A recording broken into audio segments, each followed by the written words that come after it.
When you go to the polls in November, one of the items you'll be voting on is a $95 million bond for affordable housing. We are discussing this issue not to advocate for or against the bond, but because we want you to be educated about the issue of affordable housing in Durham and what the bond would or would not do and how it could impact you. Welcome to City Life. I'm Amy Blalock, sitting in for Beverly Thompson.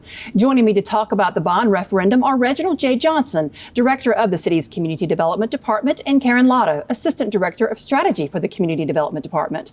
Welcome to you both, and thank you for joining me. Glad to be here. Thank you. Wonderful. So, Reginald, let's get started with you. When the city or county use the term affordable housing, what does that really mean? Well, Amy, that's a great question. Thank you for that question. It has two important components to it in terms of defining affordable housing. One is household income, and the other is the percentage of income that's used on housing cost. What we look at is the individual families that have to be at or below 80% of the area median income. We call that AMI. The AMI is the midpoint of the income distribution for a specific geographical area.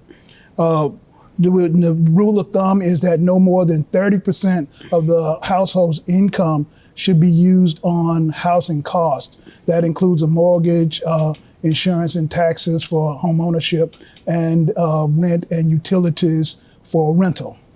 And generally, home ownership focuses on 60 to 80% AMI, and then rental is 60% or below, and most public housing is 30% or below of the area median income. Okay. So, Karen, how much affordable housing does Durham currently have? So Durham has right now about 8,600 income-restricted units. These are units that were developed specifically to serve low-income households. They have legal restrictions on them that require them to remain affordable for a period of time or in perpetuity, depending upon the unit. And they're owned by the housing authority, by nonprofit developers, by for-profit developers. It's a range.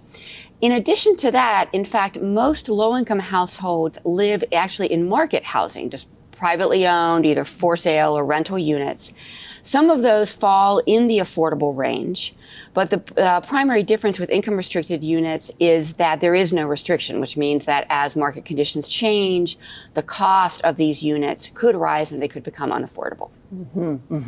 So, Reginald, how many residents in Durham currently need affordable housing? Well, Amy, there are over 16,000 low-income households that pay more than 30%, more than half of their income in housing costs. And those households make $20,000 to $25,000 a year or less.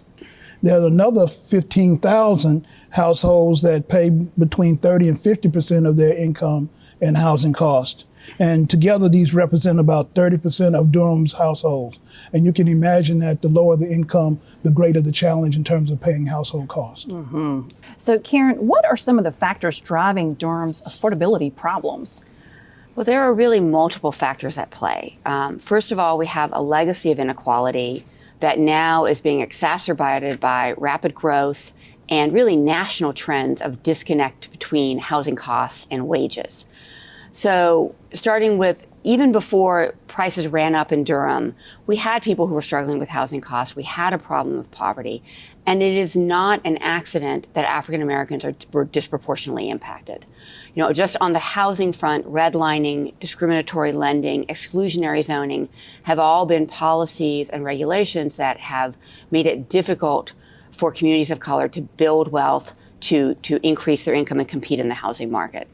So you start with that reality, and now you add the pressures being created by rapid growth. And we know, Durham is hot. Lots of people want to live here, which is great. We have a strong economy. But we also know that people who are moving here, on average, earn more than people who live here. So we've got a lot of people chasing limited housing stock, which is driving prices up.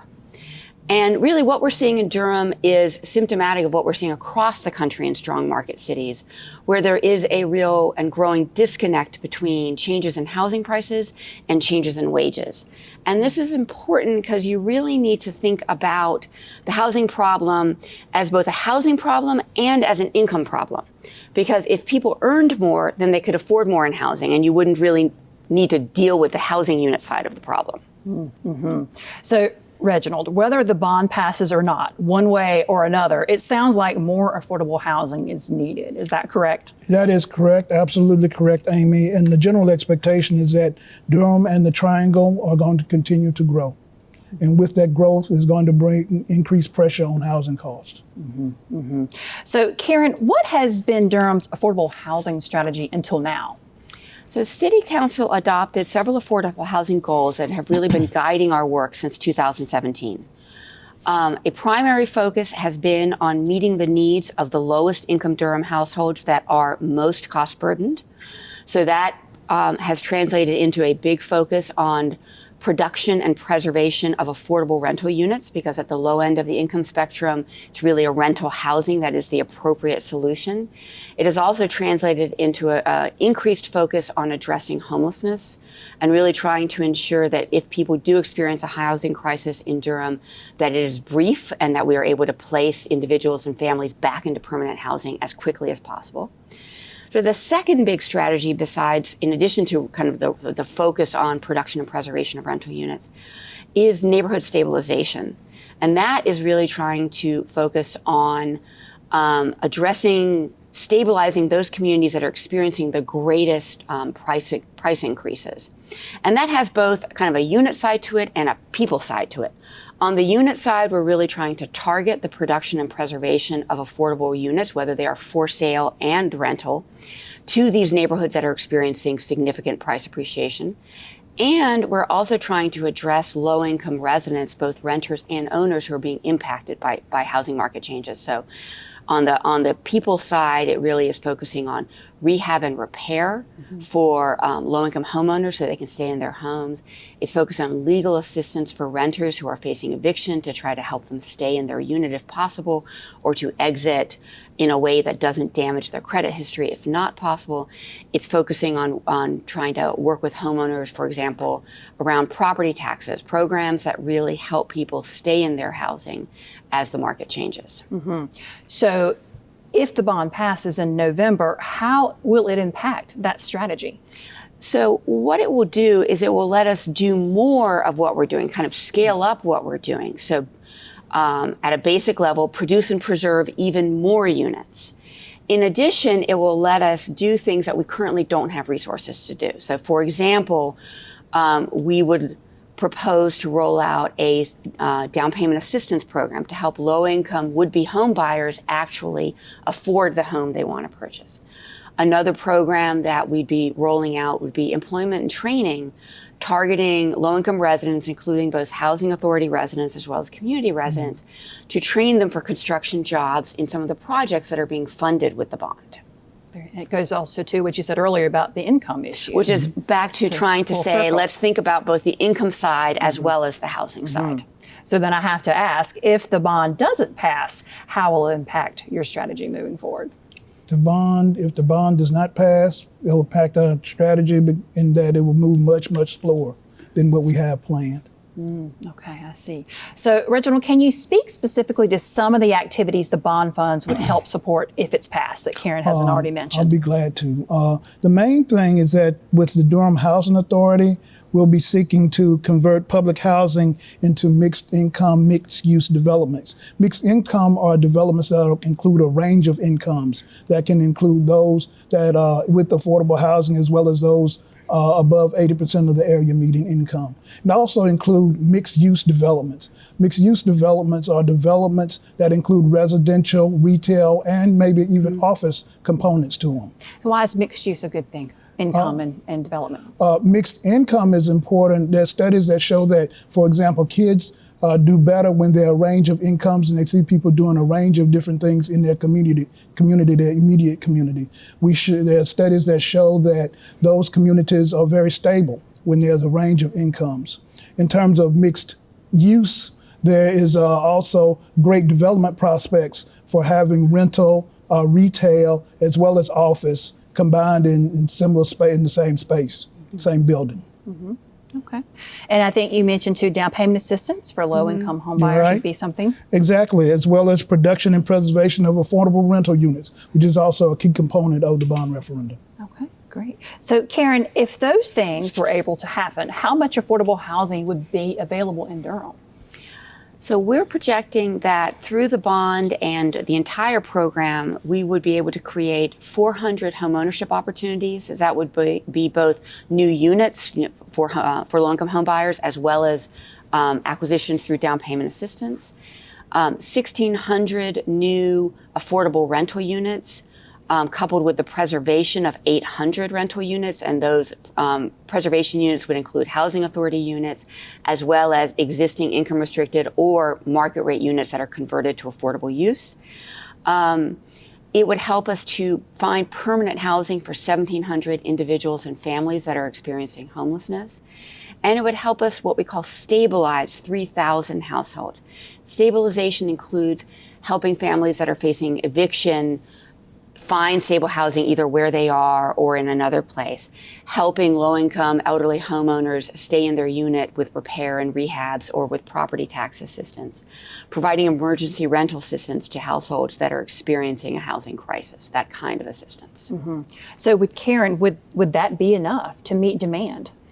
Unfortunately, no. As you heard Reginald say, just of households who are spending over 50% of their income on housing, and the rule of thumb is you shouldn't spend more than a third. We have 16,000 households in Durham that are spending more than 50% of their income on housing. So what we're proposing to do will definitely make a dent, but it's not going to solve the problem.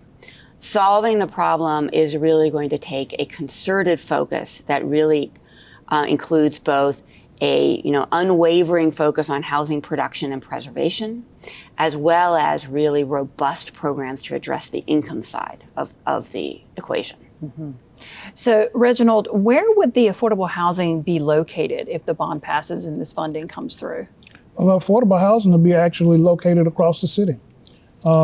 Just under half of the units will be in Central Durham. That would include J.J. Henderson, Oldham Towers, Liberty Street Development, Forest Hill Heights, and the Durham Housing Authority office on East Main Street. We also have the opportunity to have more affordable housing downtown, which was once an undesirable place, but now is a hot place to live.